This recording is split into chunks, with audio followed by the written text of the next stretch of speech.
Well, welcome everyone. How's everyone going? The end of March, and probably couldn't come soon enough for a lot of people. It was certainly a head-spinning quarter in stock markets, in oil, commodities, metals, bonds, all of it. Lots of records, even today, and probably appropriate. We start off with April Fool's Day tomorrow and a March jobs number. And it has been one for the investors that hung in there on the right plays, like Apple, just unbelievable off the bottom. For the punters, certainly. The dribbles probably did more dribbling than normal, those dribblers. There's been a lot of experts down there at the bottom with the end of the world and all this sort of thing. About everything from macro to micro to everything. But a great month, great quarter for traders. Just incredible moves for those with discipline and a bit of know-how. So dribblers, let's see how we go from here. But yeah, been one that if ever you've had to distract yourself from that ilk, was probably the one, right? So just a reminder, got lots to cover. Lots of, just as we quickly go over the quarter, we're going to talk about that and the jobs number tomorrow.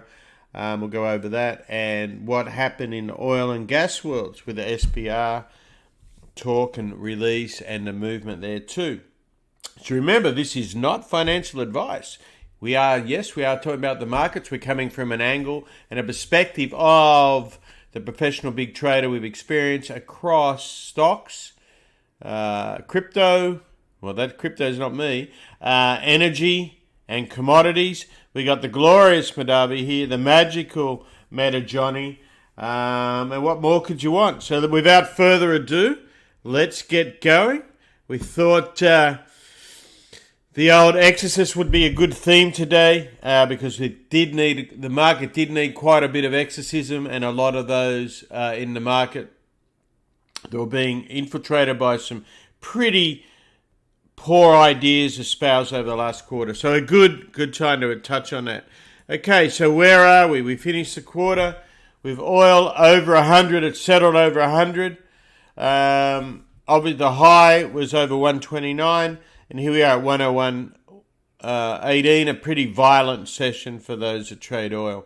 Not so much today, but overnight till today.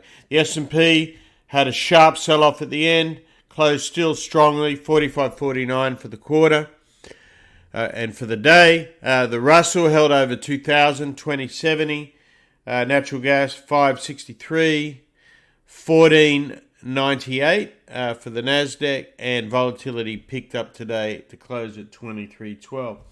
Well, let's, without further ado, let's firstly have a quick look on where we were. So it was actually the worst performance. So we had a great bounce off the lows. Certainly did on the S&P and the Nasdaq, etc. But it was actually the worst performance in 2 years.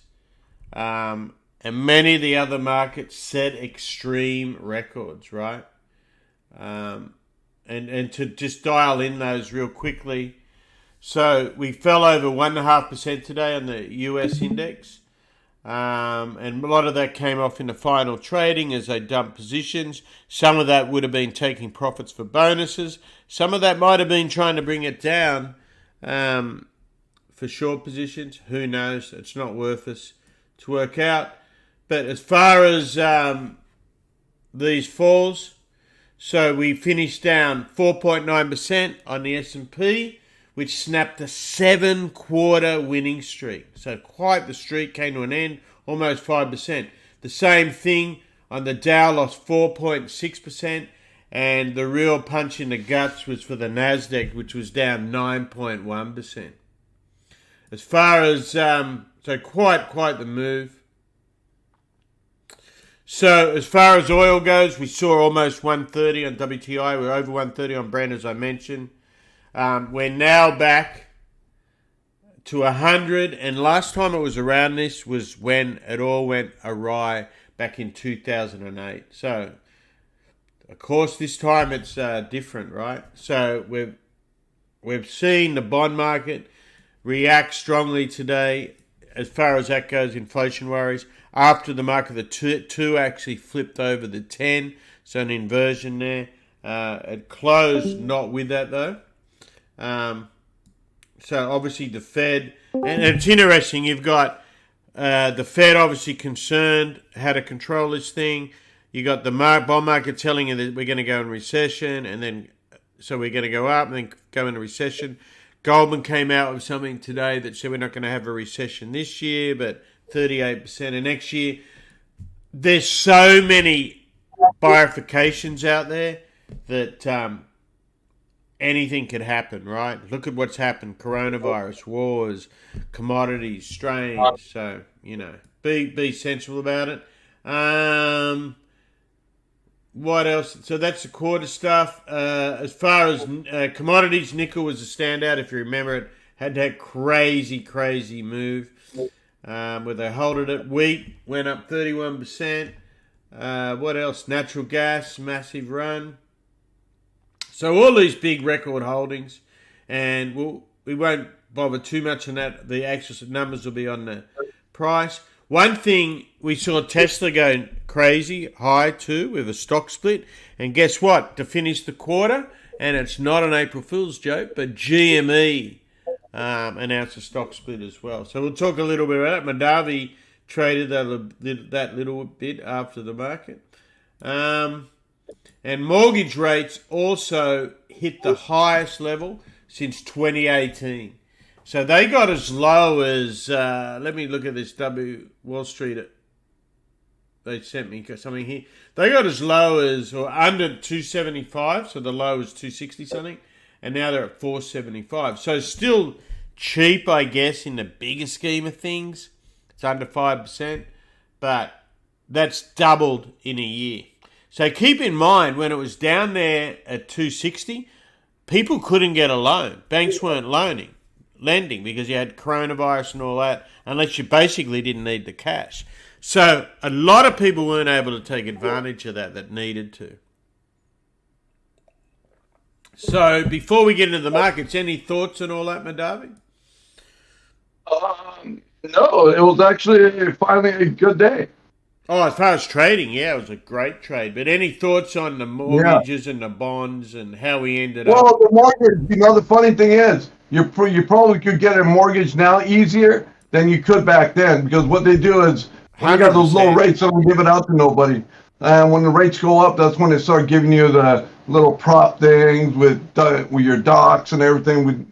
So when it's down there, let's say you live in California, average home cost probably like $1 million something. You need to show you're paying like $300,000 in taxes or something a year. Yeah. People got to make a decision. They want to pay $300,000 every year or pay an extra a couple points. Right, and that's what I was saying right at the start there, that people weren't able to take advantage of it. I remember both you and I, for example, they were like, "Oh, piss off," basically. Right? But the one thing is, the people who own the houses, the government did come out with some programs where those people that didn't be able to take advantage of it in a kind of a backwards way with a Corona, they could take advantage of it. Oh, really? I didn't get that memo. Yeah. Did you get that memo? I if you're a long-standing bank, as long as you're good on all your payments and stuff, and you can apply for it, and they got it all over. Yeah, you can get it. Oh shit! I didn't having know. a wife that's in the mortgage business, you get to hear all kinds of stories, but it's almost like the lottery. There were a lot of people that were out there that didn't get the help because there were so many cash buyers. There were people that were, sometimes it was based on the person who owned the house. They'd say they want to get somebody in the house that's not just an investor. They want to get somebody that's a family. Oh, so that's buying a new house.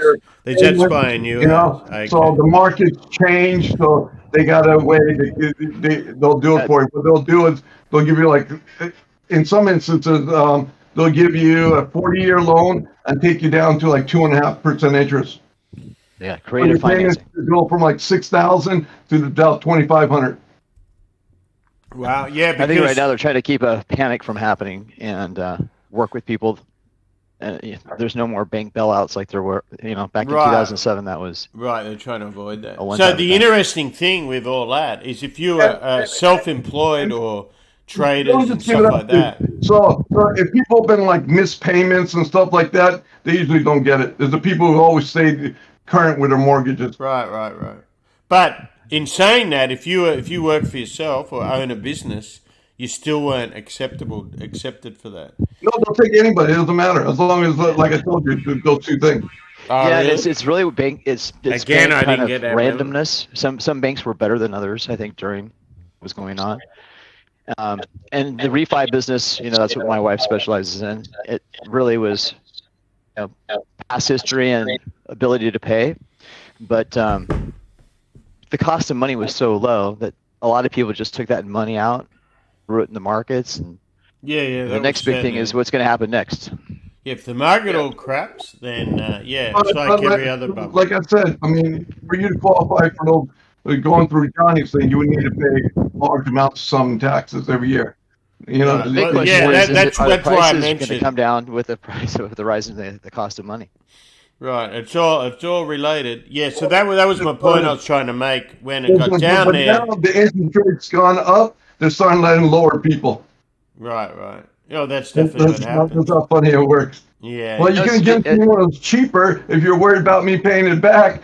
Well, why don't you give it to me when it's cheaper? Now you want to give it to me when it's more expensive? Now I qualify? It's a game. It's a house of cards, and it's the banks. It's having them bring people into the fold, and then it's almost like they want to keep you in it, but then they want to take it away from you. If you guys know what I mean, Yeah, they want right now to help people, and they're in a worse position now because rates are so high and housing hasn't come down. So there's a housing crisis. There's 25 million 25 million people without homes that need homes. They can't even afford them. Where in the United States? Yeah. Send them to Alaska. What's that? Send them to Alaska. Plenty of stuff out there.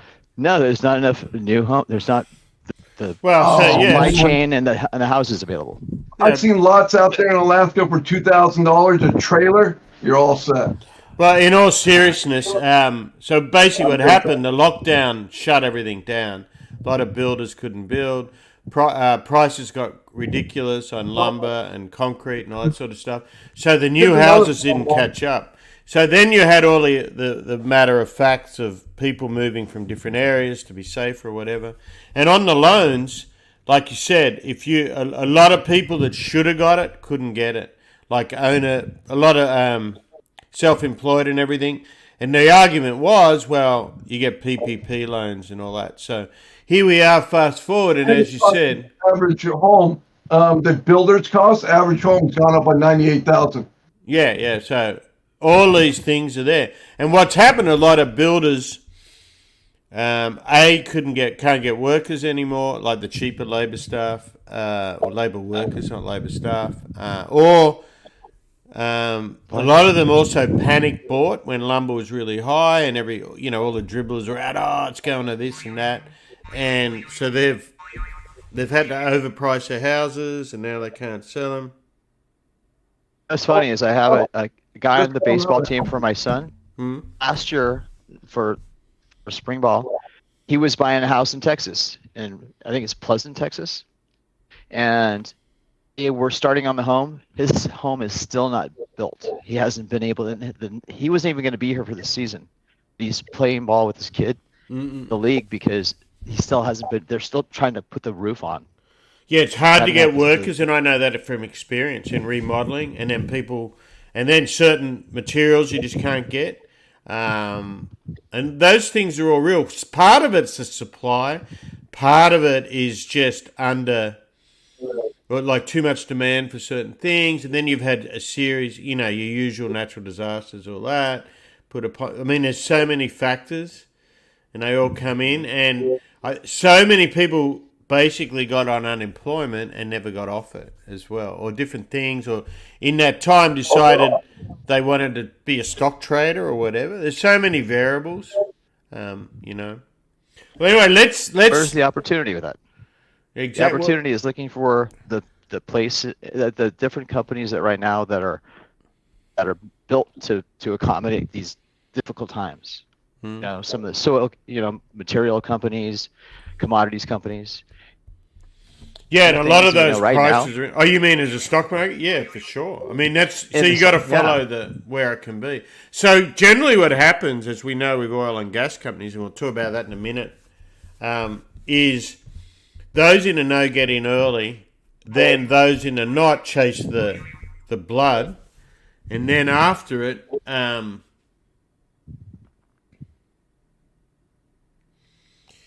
then that last pullback is the one you want to be on. So that's your wave 3, wave 5.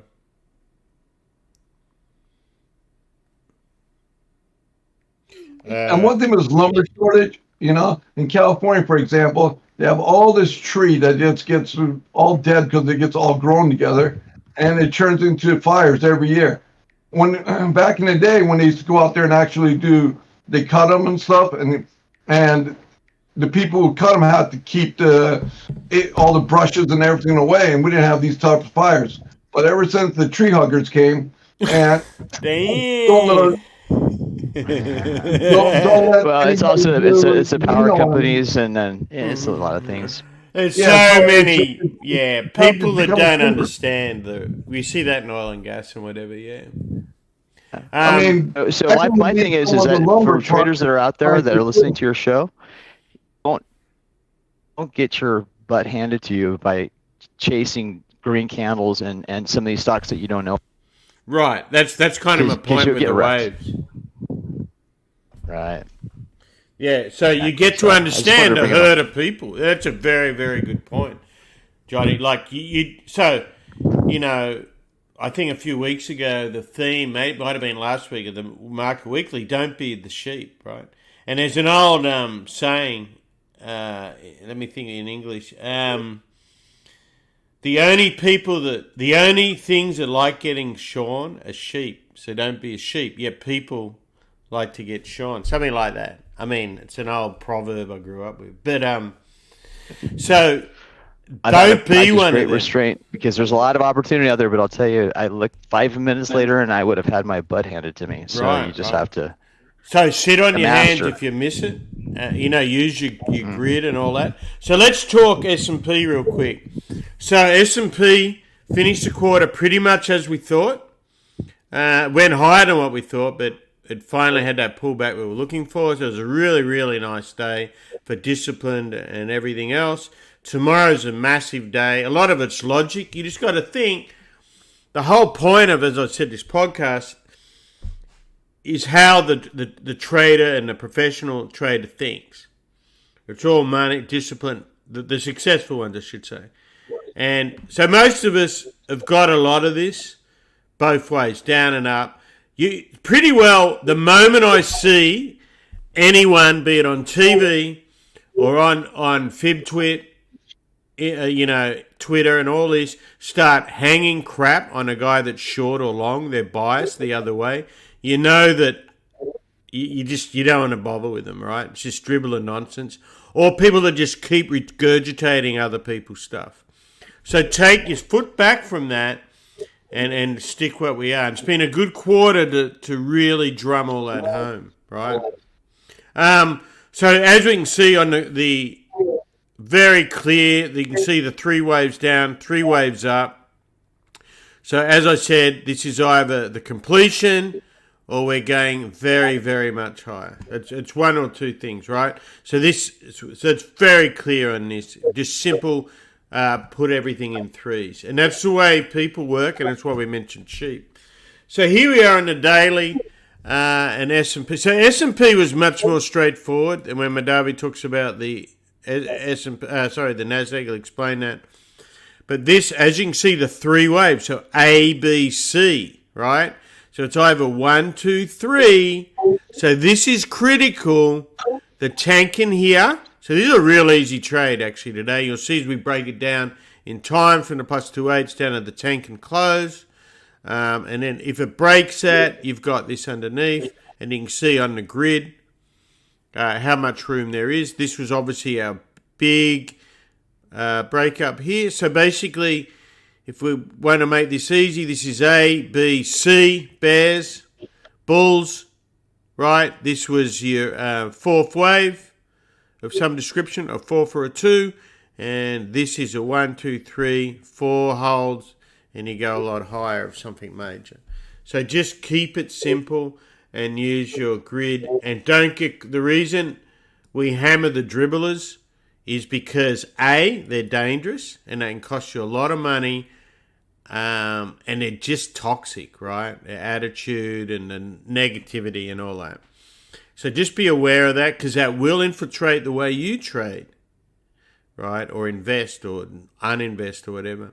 So if we look at the 240, again, just this was classic.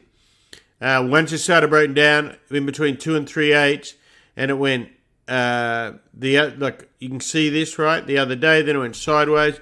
Vol came right down, which was another good thing, to a helpful thing.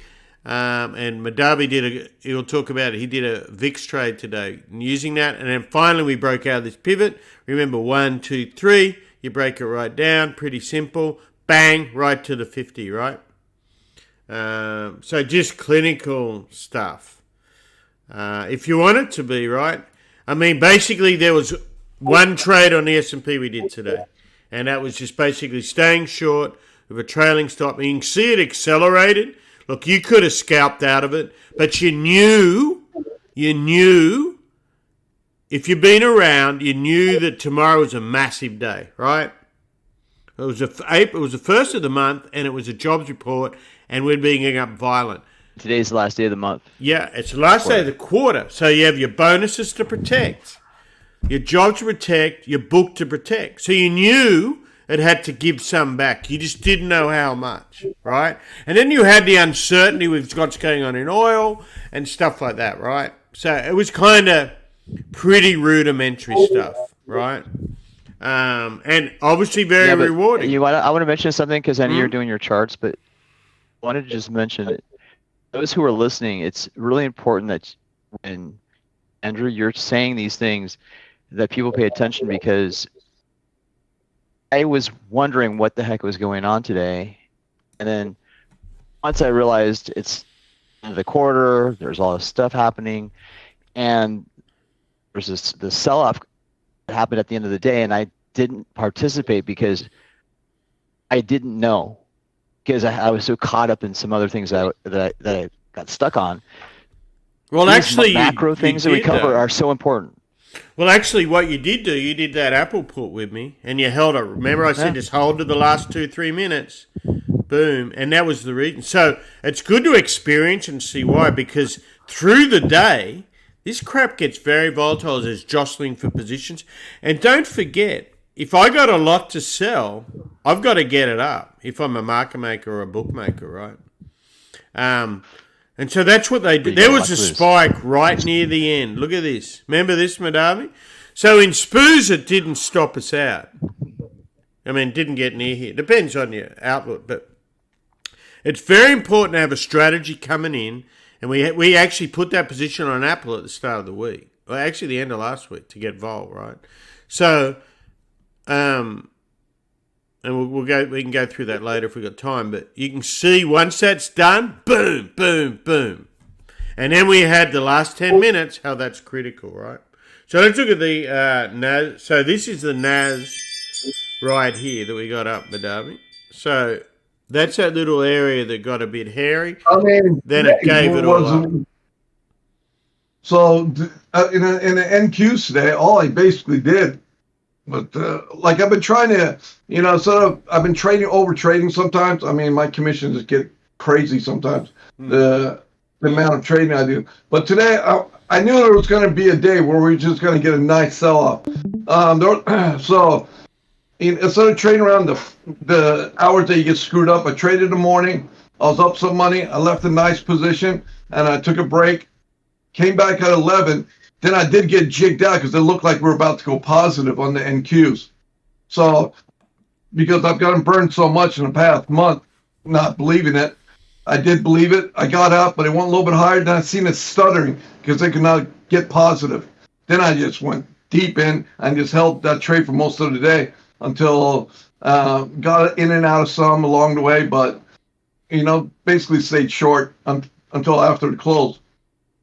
Yeah, once this happened, it was pretty good, and that was just a nice sell. I mean, so this is Nasdaq, so this is a little bit more volatile, this sort of stuff. But part of it was, I think, part of today held up because it took a long time for Apple to actually crap. So it went down right at the start of the morning. So we had that put position we talked about yesterday. Took profit on that early because it expires tomorrow. It was 175. 170 put spread, and then for the rest of that run, and then it crapped at the end, right? But the other side of that trade was short a lot of 150 calls. Where'd it close? 170, Hey, mate, 75 calls. Up right there. Look at that. That's where I got stopped out a little bit. This one here, yeah. So on SPOOs, remember on SPOOs, right, I didn't have that. I didn't have that problem because it was choppy the rest of the day. I'm glad I didn't trade the shit hours because it got choppy. Look at that. Chop, and it made that one move up because it was holding up. I mean, Nasdaq was really holding up, looking like it was going to go positive. Yeah, so there was two things I noticed. There's two things that run this, Apple and a little electric car. So the electric car stayed up there all day, didn't it? I mean, mind you, Checkmate made $70 shorting it, but basically it stayed up there. The top 10 on the SPOOs and on the Nasdaq, you see that? I sent you the top 10 stocks. Yeah. Oh, 100%. It's like, and so don't forget. So if I'm a big book and I've run Apple up all the way, and remember, a lot of funds have Apple. It's probably the biggest, I don't know, but everyone seems to be in it, banks, whatever. A lot of them would have sold calls on the way up. Then they had to chase that up, as we've talked about how they have to cover the delta just to maintain it for their books. And then the other side of that, of course, so there's two sides every trade, and then they spent most of the day probably re-rolling that ahead of the NFP tomorrow, or however they were strategizing it, right? But so the market makers on that have a certain plan. And unfortunately, I've been around that world, so I kind of knew they would keep it up as long as they bloody could, right? So they can get all their work done. Yeah. Sorry, you know how they talk about the banks are too big to fail? Actually, that's not true anymore. If Microsoft and Apple went out of business, that would create a whipple that all the banks could fail worse than any banks. Right. And so it's so many mutual funds are in it, so many central banks. But the big, so it's often when if you go back to when BP, remember BP when they had the spill, the Transocean spill and all that, and the drunk. No, the drunk one was the Exxon one, Valdez, but back in the day. That's right. This is the drilling one. Right. So I get them confused. And it's exactly what Darby's talking about. So BP in England had so many pension funds were invested in it, so it was critical that they somehow saved it. Now the US, it was in US, so they're like, whatever, dude, you did it here and all that, right? So that's a similar thing, and it was a massive event for pensions because if that's the governments have basically run out of money in most countries. They haven't kept up with their Social Security in the US more than probably most. So it's now self-funded retirement. So if the self-funded retirement is something like Apple and it goes to crap, well, and Microsoft's another one, right, as you mentioned. And so that's the other silly thing. When they turned on oil and gas, this is why oil and gas people are kind of livid with the stuff Biden threatening them and all that. We saw that again today, is because the Exxons and the Chevrons, so many people are invested in them for the payout, the dividends, etc., and all this, right? And basically, the ESG persuasion, that left-minded persuasion that was going in New York without thought, had so many people get out of these stocks at the bottom and buy stocks that have collapsed. If you've followed some of these ones that other than Tesla, a lot of these are absolute disasters. particularly if they got in the dribbler disease as well. So these things are real and they affect your investment and all that. So be rational, make your decision with thought process. Do not listen to a dribbler. Do not listen to an analyst on CNBC. And hell no, don't listen to a politician of any persuasion. I mean, there's a reason I say of persuasion. That's all they are, right? But just use your logic. What Madame is telling you is pure logic. Use that. Just think about it. In 10 years, it went from the banks now to these two companies that are privately held, could probably wreck the entire Western economic system. Right. I mean, I guess you could throw Google in that blend. I mean, you throw Google, Facebook, those top 10 I sent you, but the top 4 is the one that really could wreck a lot. And actually, that's a good point. So on Facebook, here's what's interesting.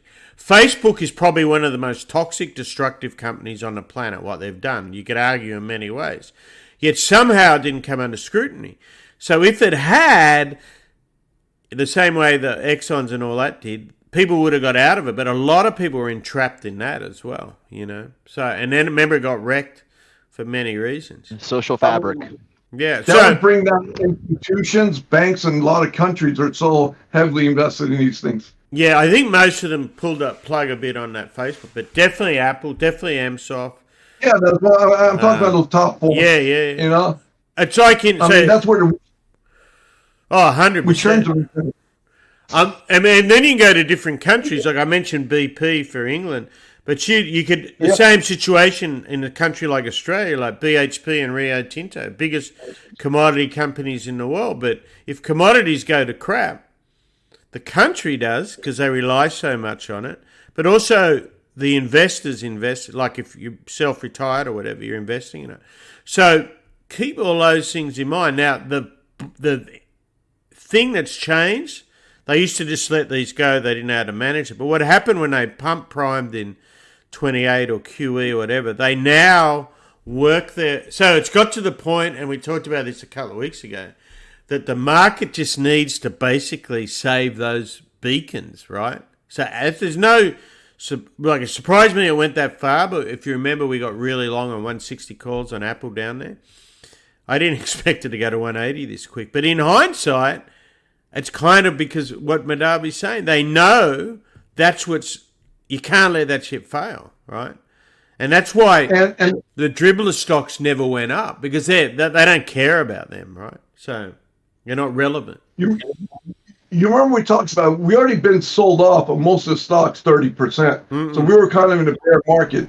But the reason the indexes don't, because everybody goes in these stocks and they're never going to come down. Right. And here's Apple here. So technically it was perfect. And you can bet the guy who's runs money for Norge Bank or someone like that knows this stuff. So Apple on the weekly, we just didn't pull this out of our backside. So there was 148. We bought 160s for bugger all. Remember that? It was off that. It gets here and I go, I'm out of here. Take your profit. Look what happened. So even when you know it or you're good at it, things really surprise. So things are going a lot more than what you think and a lot lower than what you think. But look what this was. 8/8. Anyone who doubts what this whole system is. 8/8, conjunction of the uptrend, right? And the breakup point. You had 3 bloody reasons to buy. That's why we bought. It's not magic. It's discipline. So once it broke here, then we get back in it and it exploded. But see how clinical this crap is. So the sad thing is, the bloke who buys here, or the dribbler that talks you up here, buys here, he's going to sell here, not going to buy here, and he'll tell you not to buy or he'll be scared or whatever. They're going to buy here. So who's making all this money? That's what you want to be, right? That's the goal.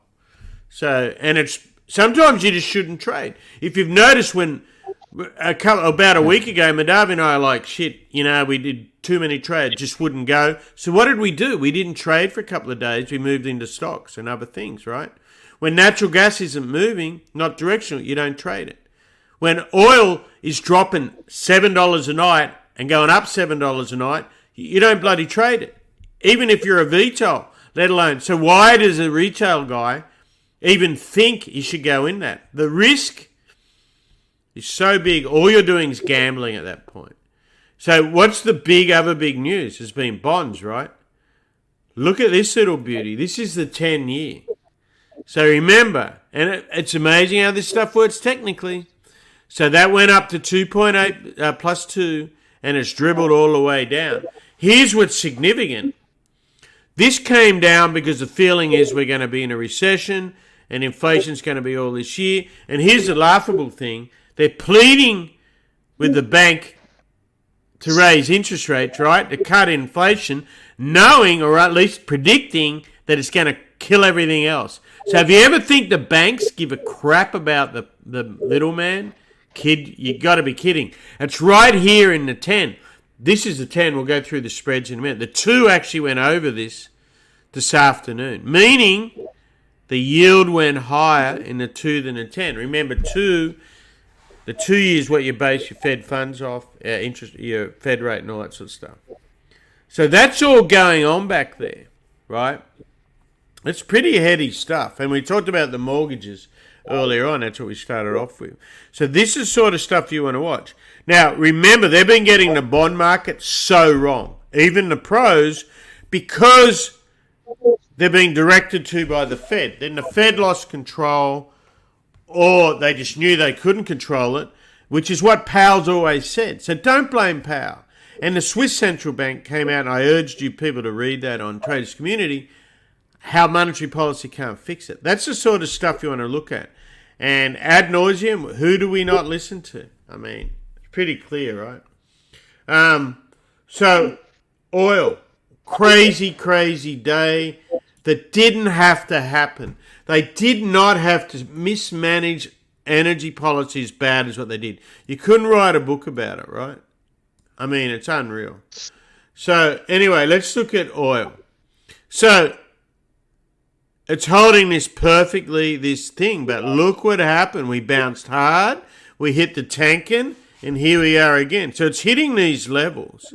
But these are very fast. This thing, I was sitting here when the first news come out last night. It's 107, 108, I think, about the $1 million barrels from releasing from the SPR. It bangs down to 99. And the rest of it here. Now, these are big moves that, it's very hard for you to hedge with discipline or systematically if you're a producer or whatever.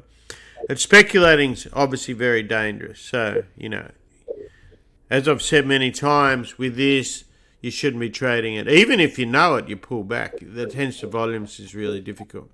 So anyway, we know what happens. If this goes, we work down. Now, I had so many DMs and messages all about this stuff today. So the problem is, this is the biggest SPR, and there's articles on the website all about this. Let me see if I can find it, and I'll drag it across. That's a skill in itself, actually finding it, right? So the problem is that we're already brought it down dramatically to the lowest level. I think it's 40 years. I know it was 20 years before this, but the sheer magnitude of it, it's probably something like that, right? So we've increased, we've reduced the ability of what that's meant to be. It's meant to be for emergencies. Now, if it doesn't work, what's going to make it work? If we've pulled so much oil off. And then the constant shaming of your own country's industry doesn't really work. It's like, okay, because they know full well what's going to happen if it all goes to crap, how much it costs to do all this, to do that, right? So you've got all that in the background there. So keep all that in mind with your investments, oil and natural gas. So unless it's totally choked off the economy, then it's not going to do a lot of good, and it puts the security even further at risk of a nation.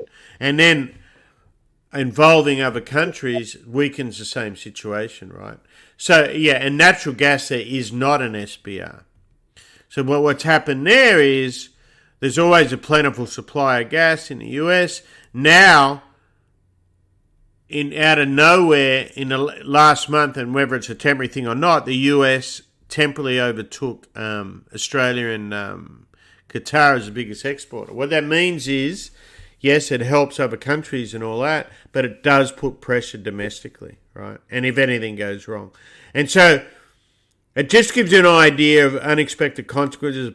You've got to have people in jobs that know what they're doing. And clearly, in this administration, there's absolutely no understanding of the energy markets. We just know that from the Energy Secretary. And we had a similar problem with the previous president was obsessed with pushing oil lower and lower for gasoline to stimulate the economy, to protect the small user. Andrew's a bit not understanding how much it costs to get it out of the ground and jobs and all that sort of stuff. So you've had a series of, and then all the populism, because to use it, the hatred towards to get a government in, there's been a constant hatred of big oil and all this. That filters through, and then with partisan politics that believes it, that's all the crap overhanging this. So that's why you use technicals, and that's why you take your profit during the day. At this point, stocks are the safer way to trade oil, believe it or not. Not saying they're safe, just that they're safer. And here's the big shocker. Who do you think the big oil gives the most money to? Dems or Republicans? Oh, you mentioned this last week, yeah. Right. Yeah, and it's the same in the gun lobby, as you're pointing out. So, yep. So there's no logic in all that, but you breed the hate, you control the mind. Always remember that. Simple art of war, Sun Tzu. All about pricing. Who's going to keep my prices up? Exactly. So let's look at the 240. So what's interesting, that low of 94 last week was minus 2.8, and it's maintained it, and we rallied just to 5.8. We never recalculated down. If it breaks all this, I would expect it to at least test 4.8, minus 4.8, which is a scary number, 88. If it all holds, which at some degree is your higher probability, this just becomes a big continuation pattern. Now I ask you, if it does break up, right? How about if it does break up, you've used all your SBR, the war hasn't got any better between Russia and Ukraine, Iran's oil's still off the market, what was the other one? Venezuela they tried to sort out, weather changes, what happens then, right? So there's so many what ifs. So we're going to finish up Badavi's going to leave us. He's working on his glorious new physique. So just be Johnny and I to finish up the last little bit. We're nearly finished, but lots of talk at the end of the quarter. And let's have a quick look at Natty. Let's be killing it. See you guys. See you, mate. Thanks, bud. And so on natural gas, we got the same pattern. We're just working over that double top. Remember, it's just squeezing up. And this now is affected not just by domestic weather. We had the number today, but it's also affected by what's going on in Europe. Now, before that wasn't an issue. This was domestic, but now when we've jumped so far up in LNG, that's a huge cue, right? And you got it when the season comes. You also got to keep an eye on the Mexican exports that we do via pipeline. Natgas daily. So there you can see just the same pattern. Nothing really new here, so keep your same levels. We have came back and rebalanced here, so that's good for the bulls if it needs it. So everything's extended because these markets are trading with fear. And commodities aren't like stock market. The fear, the greed bit was a lot of those spikes, right? Now those are gone. Now it's more, do we have enough coverage? Can I get enough of this, right? Here's wheat today. Had this spike up, sold off hard. So you got your speculators keep trying to push these, and then you've got these moves coming down when they've failed. If we look at copper, see, this is that little speculative thing I'm talking about, and look how much it came back. So this is now consolidating for the next move, as we've seen with gold ad nauseum, and we'll look at that again. We can see how it held all this, so this is now support building. So that's what you look for, false breaks and spits with your itchy, particularly if you're working it with Murray here in Nova. You can see the plus 2.8. The mighty Bitcoin, Johnny, anything there? Let's have a look. Crypto. There we go. So you can just the run up and the pullback, and the pullback. There's so many different things that are going on. You've got geopolitical, you've got the psychological, you've got the just everything that you could imagine going on with energy, even. Yeah, there's so many bifurcations. Yeah, these markets. It's made it very difficult. I would just say check yourself before you wreck yourself. It's just like equities. Don't go out and buy coins right now that don't have value if you want to. Well, there was a big change in Europe, wasn't there? Wasn't there a big change in Europe that starts tomorrow? Yes. So they're making you do the the know your. You probably know what this is. It's the KYC. Know your customer. It's verification of your passport and information so they can track you, and the main exchanges have to comply. That way they can make sure there's not criminal activity, money laundering, and all the other things you hear about. It's just another way for the people who tax us and want to use the money for things to interrupt the way that the whole concept of Bitcoin was set up to be, as well as all the altcoins that are out there as well. I would say right now, just keep your eye on Ethereum with the merge. There's things happening, and also Polygon. Polygon has the same or two fast and able to provide the kind of system that we need in place to work with all these different other projects that are going on right now.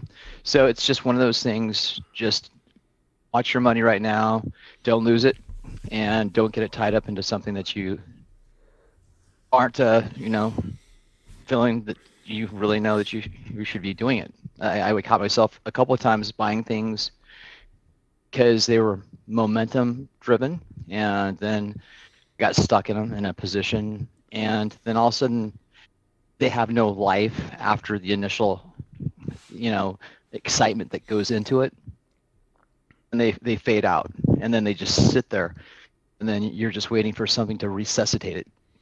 That's a good way of putting it. And that's why you look at volume. Like some news stocks, particularly people get in, the punter sort of stock where you're just going with FOMO or the news of the day. Sometimes it only lasts a day, and then you're stuck in it. If you've liked it and you think, you know what, it's a good story, I'm going to invest in it.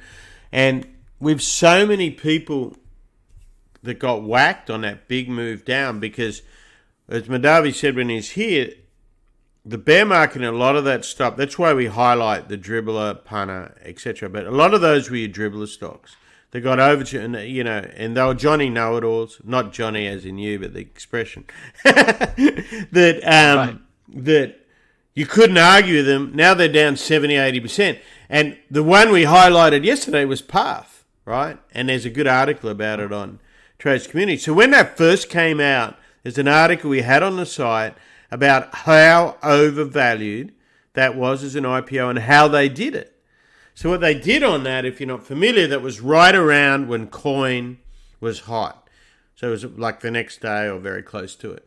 So Coin was a hot IPO. They jagged it up and then they whacked it all down. And that's one of the things that really hurt Kathy Wood, because she bought it all right up top there. So there's always these different things. So what they did to manipulate the novice, or pretty well the market, on Path, they kept it with a low. They kept the IPO shares, basically hardly moved them, created enough euphoria that they then increased the price. It came on, and it was like a 55 or 65. I think it was $55 IPO. Went as high as 90. Traded in 20s today. And it wasn't long ago, because they're way over what they are. They hyped them with other things.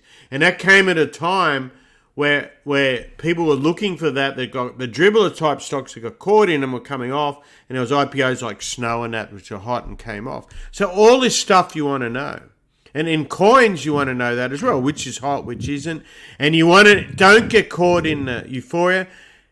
You may want to short some of this stuff. I mean, you couldn't short that at the time, but it became one of our core shorts in our Dribbler Dirty Dozen. But those stocks all have a similar thing. Yeah? I've got a good story for our audience. I was in the after hours, and all of a sudden a ticker came that hadn't seen, but it was running. So I looked at it, saw they were from the same place I'm from, Colorado, Denver.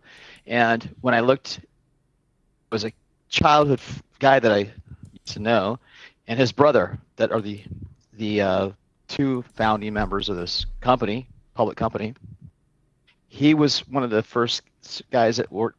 He was head counsel for eBay, and they don't even have anything tangible as far as having a $1 billion market cap as a travel advisory for rich people.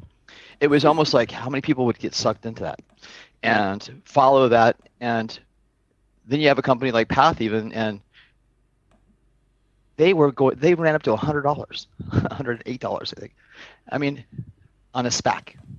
So, and this is just,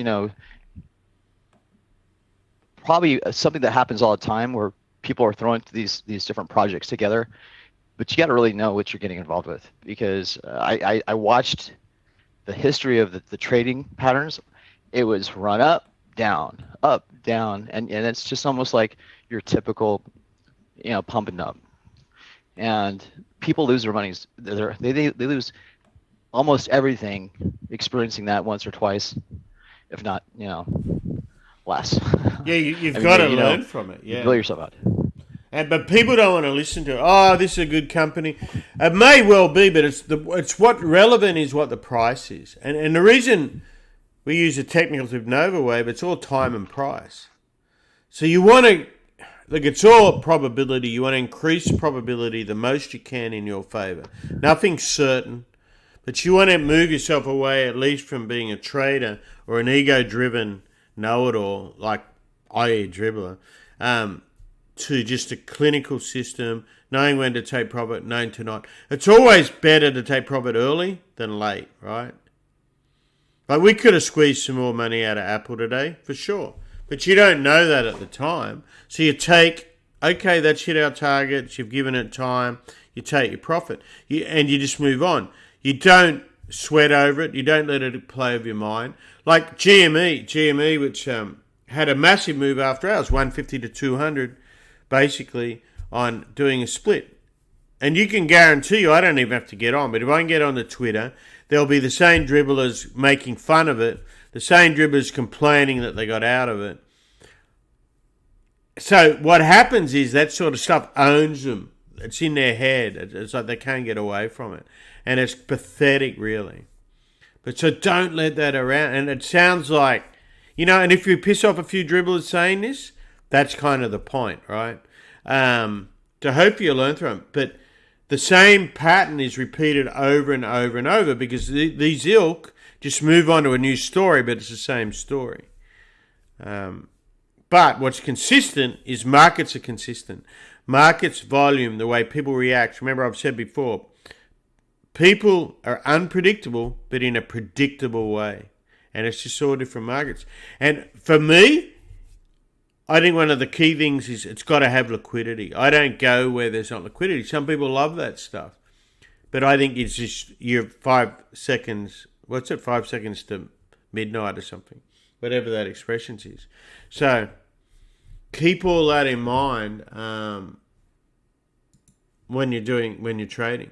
So let me see if GM is updated, if we can show what it did today. I'd like to add with that is that, if you start feeling sure out of your depth and you're going to get totally blasted out, lose everything, start working on your optionality and use Greeks, and you don't have a guy flying an airplane that doesn't know what the weather's like and all the elements surrounding them.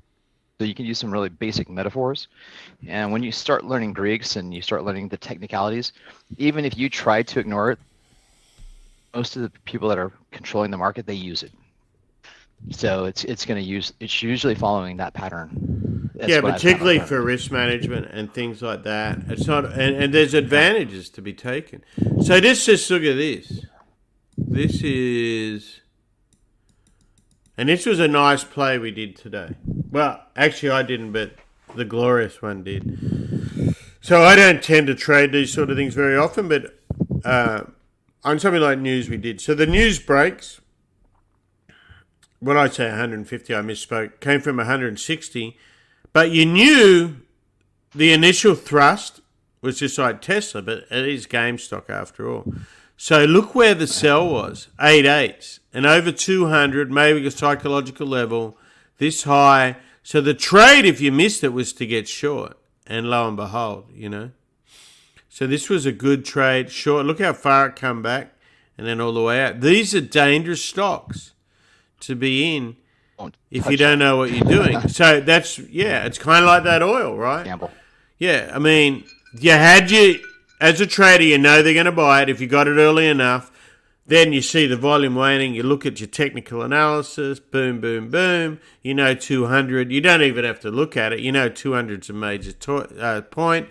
Options, all that, previous high, all this framework as you come out. And look at that. This is an hourly chart. But, I mean, but so what you learn out of all these is the way the herd reacts. Most people just copy and fun. But look, there's your three waves. There's your pennant, right? All this stuff. This is the way these things trade. I suspect that's probably a difference false between trade. It's between doing right thing or gambling. It's just one of those things. And sometimes gamblers get lucky. But and you have more. Yeah, you want to minimize your. You want to be the bookie, not the gambler, right? If you can. Yeah. It's a bit hard when you're actually a trader, but you know where your risks are, and you know anything can happen. Just look at that oil last night. If you're sitting long, I'm up $3. No worries. That Biden thing came out, boom, it was instantly down $6-7. So unless you're right there or have a stop loss on and hope you're filled, you're done. And if you're overnight and you don't have access to overnight markets, then you're done. You come in and it's 100. So you just don't know. There's so many possibilities out there. So that's what I mean.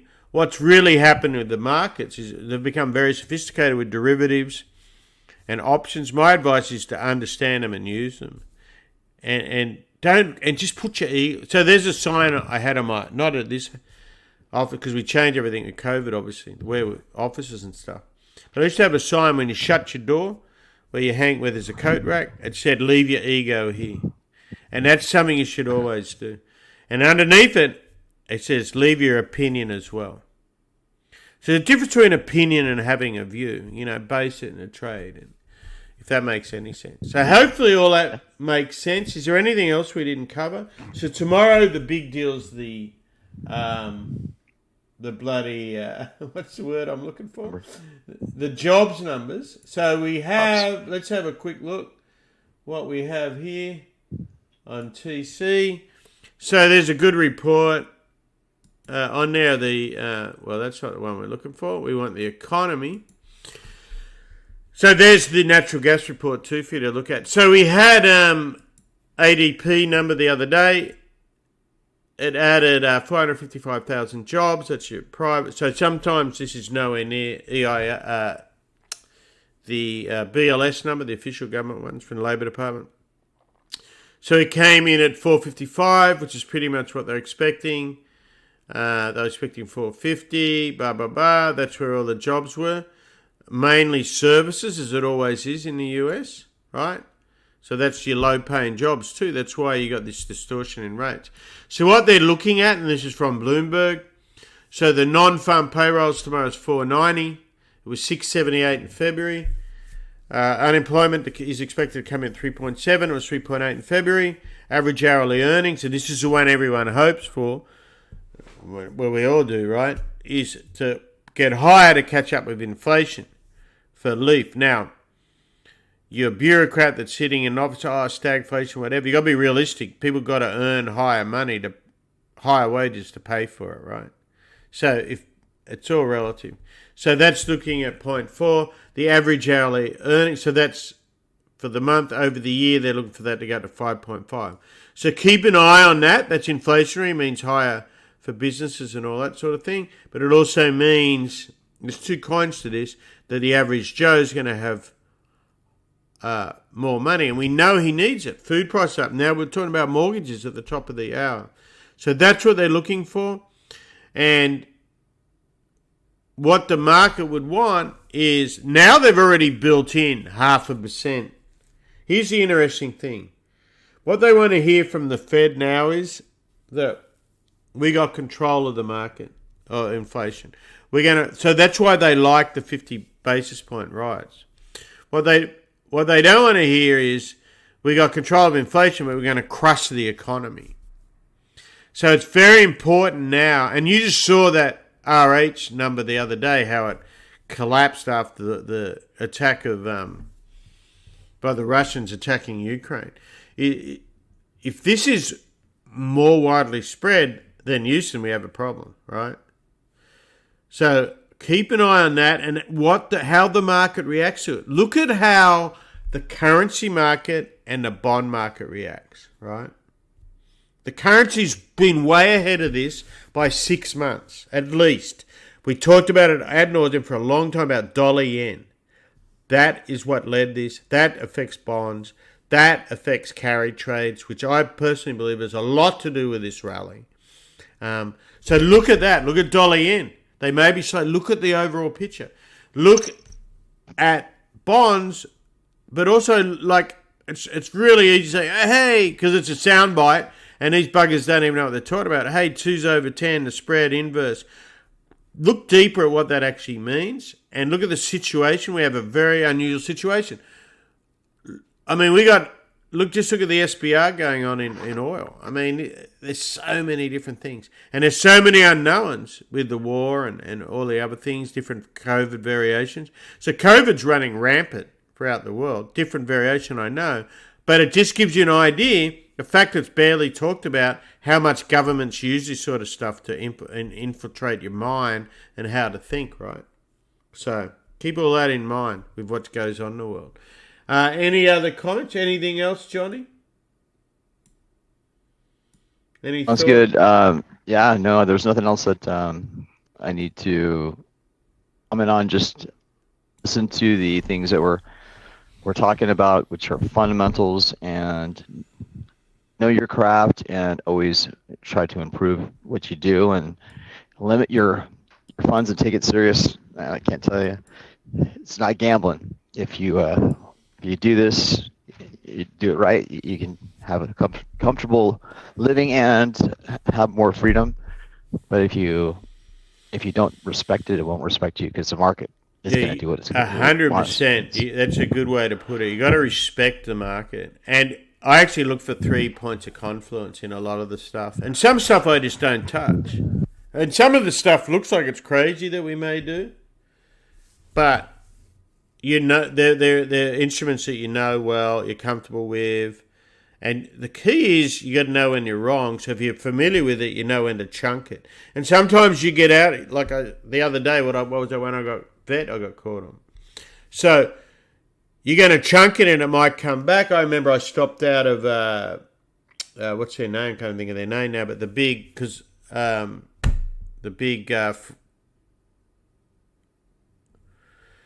what is their name? SC, I can't believe it. It's escaped me right now. But the big fracking sand business, because it was a pretty obvious play, but still CS or CC. Fremont. So Freeman, McMurrow. No. That's the copper one. Fremont. No, this is fracking. What's her name? It'll come to me. But anyway, I stopped out of it like a 60-cent loss 2 months ago, because when the market's coming off, Lo and behold, it's up $4. Now, yes, you missed out on that. It would be great to have it, and it sucks to have taken a loss. But you got to look at, if you're not disciplined, who's to say they could have fallen a lot lower? They might have done a secondary. You just don't know. So just have the discipline, and when it works, you give it as much chance as you can. While we're talking, I'm going to try to think of who that company is. I can't believe I've missed it. We've talked about it. It was one of my favourite investments. But the point is, just have discipline. Get rid of the gambling. It would have been gambling for me to keep that, is the point. What the hell? Fraxan. I can't. It will come up. It's like the biggest one. Because there was a merger. A lot of these companies went bankrupt. So I remember that. And they all come together. They're all. I've got the. But it's annoying. We'll finish this podcast and then I'll remind it. But the point is, we're really just talking about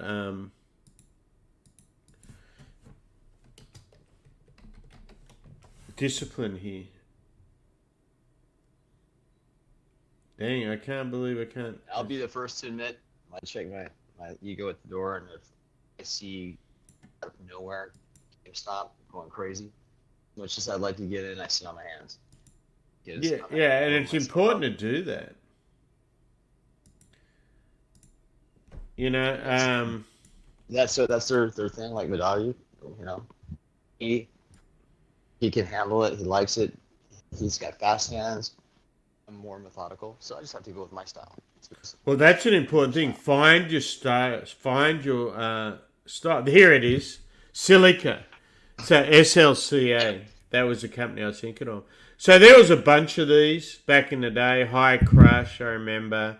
Smart Sand. A lot of them just got wrecked. I had Smart Sand for a while too as plays, but that one was so thin it's just not worth holding. And so you're not going to have a big position because of all the risk factors, but the best one out of them all was Silica. And even that, now it hit a 52-week high. That's why I mentioned it. Maybe it's an all-time high. I'm not really sure. But the point being, you can have the best analysis, fundamental, you can have a view, but if the market doesn't bloody like it, you chunk it.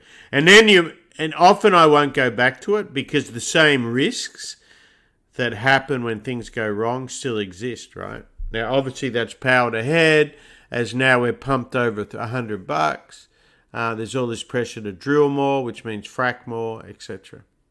Anyway, just passing that message on. We could dribble on all day, but we don't want to do that. We were a bit longer today because it's the end of the quarter. So I hope everyone had a great quarter. Hope the March and the June quarter coming up is a good one. Any questions, just shoot them to us. Make sure you like and subscribe. Yeah, and subscribe, tune in, and make sure you follow what is really being spoken about here, because this gentleman, Andrew Mate, we call him, he has been around a long time, and he's been through many ups and downs, bad markets, good markets, in between markets, and the things that he's teaching are very costly for you to just go out and try to get that information that he's doing for a kind of a, what is that, philanthropy, you know, your goodwill, your fellow love for man, just, overflowing by doing what you're doing. I know it's humbling for me because you have so much knowledge and I'm learning from it. But when you're tapping into it, you always want to be around people who are smarter than you or know more than you, because you don't know everything, and you can even learn from a dum-dum sometimes. But you just want to always take things serious when it comes to this, because when I first started doing it, I lost money and I get discouraged, and then I have to use my intellect, and then you have to start really thinking things through, and those things, they pay off. And the people that you surround yourself with, the information that you take in, all that stuff plays a part of your character that you build. So I just wanted Yeah, to let you. well, thanks for that. It's in kind words. Yeah, just basically, as I've said before, the trades community, the whole concept was to try to help people to lead through the pitfalls and avoid them. And the reason I come down real hard on dribblers and that, I've been hurt. A lot of people can tell a bloody good story, and you work it out after time, but it's very costly. It also takes up a lot of time. We wasted a lot of time on one bloke, and you turn out they're full of it and self-indulgent. And we could go on, but we're not going to. But so just be aware of that sort of thing. And what we don't know, I stay away from, and you try to learn. I will say this. You learn something every day, no matter how experienced you are. You learn something every day, and you got to open your mind up. That's why meditation and being is one good thing, or being healthy, fitness. Johnny, Johnny. Yeah, exactly. It's very, very important because you want to stay fresh and you want to be away from negative. And we trade hard, and I can be pretty intolerant of fools at times, but that doesn't mean. I mean, in a trading room situation, when people, it's like if you want to use a football analogy, you're playing football, rugby, gridiron. If the person isn't doing their job or puts their hand up to be someone they're not, you're going to get bashed, you're going to get hurt. Same thing happens in financial markets. It happens very quick. You might not see it coming. And I made the comment before about some of these commodities I've never traded. So I'm not going to trade them now when I don't have the fundamental experience, and I'm not well versed enough. So things like that, stay away from what you don't know. And sometimes when you do know, I'm staying away. Things like oil and stuff. Right now, it's not. There's too many potential, punches in the side of the head, basically, right? Is that expression, or punches in the back of the head, the unseen one? In Australia, you'd say you can get donkey punched. That's what the market does. But I understand in America that means a totally different thing. So we don't go with that, right? So on that note, don't get donkey punched. So like us, subscribe us, and we will see you tomorrow. If we maybe a light podcast, or maybe on the weekend, and we got a really, really busy weekend. We have a big family birthday this weekend, and we have a big track meet and a big baseball tournament. It's a busy bloody weekend. And somehow we got 4 dogs to manage amongst all that. Huh? It's fun. Right. Anyway, thanks, Johnny. Thanks, Madavi, earlier. Thanks for those that stayed with us. Share us any points that you find interesting, you want to know more about. We'll try to share it. And see you on the merry-go-round. Let's help you. Exactly. Buy me a drink. Thanks, mate. No worries. See you guys.